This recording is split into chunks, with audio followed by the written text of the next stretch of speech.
ఏలూరు జిల్లాలో పెన్షన్లు 100% పూర్తి చేసేందుకు అన్ని చర్యలు చేపట్టామని జిల్లా కలెక్టర్ వెట్రి సెల్వి తెలిపారు.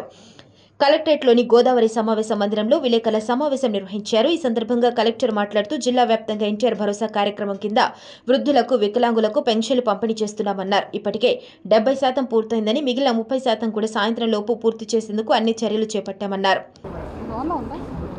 అందరికీ నమస్కారం. Just pension update today.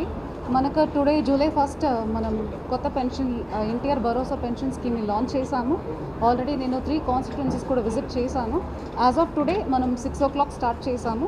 ఇప్పటికి 2,68,353 పెన్షనర్స్కి 63,855 వాళ్ళకి ఆల్రెడీ డిస్పోజల్ అయిపోయింది. అక్నాలెడ్జ్మెంట్ స్లిప్స్ కూడా తీసుకున్నాము. తర్వాత around 23.8% as of now it has completed. So ఇందులో అమౌంట్ చూస్తే 43.56 crores, 182 crores-కి 43.56 crores ఇప్పటికే ఆల్రెడీ డిస్పోజల్ కూడా అయిపోయింది. So we're fully geared up. అందరూ ఒక సెలబ్రేషన్ మోడ్లో ఎక్కడ అన్ని చోట్ల పెన్షన్స్ డిస్ట్రిబ్యూషన్ జరుగుతున్నాయి. దీనికి సంబంధించిన అన్ని ఫొటోస్ మాకు వస్తూనే ఉన్నాయి. అప్డేట్స్ కూడా మనకి